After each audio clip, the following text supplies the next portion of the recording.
পুরুষের হৃদয়ে পৌঁছানোর উপায় নাকি তার পেটের মাধ্যমে। না মানে পুরুষদের হৃদয়টা হাড়ির মধ্যে থাকে, সেখানে গিয়ে মেয়ে রান্না করলে সে পুরুষ পটে যায়। মানে বিষয়টা অনেকটা এরকম নয়, ভালো রান্না করো, তুমি আমার প্রেমিকা, রান্নায় নুন কম আছে, ব্রেকআপ।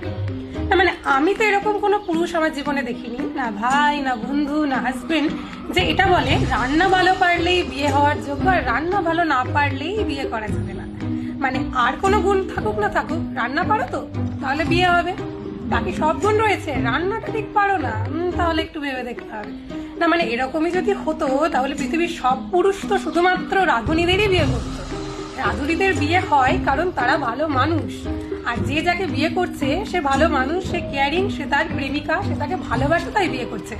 রান্না করা একটা বেসিক স্কিল, পারলে ভালো, যদি কেউ খুব ভালো পারে আরো ভালো কথা, কিন্তু এ কেমন কথা যে সে ভালো রান্না পারে বলেই তাকে ভালোবাসে? মানে সে মানুষ হিসাবে কেমন সেটা কেউ দেখছে না, সে কেমন তার অন্যান্য গুণ রয়েছে কিছু দেখা হচ্ছে না, রান্না ভালো পারে তাই ভালোবাসে, সেটা একদমই না।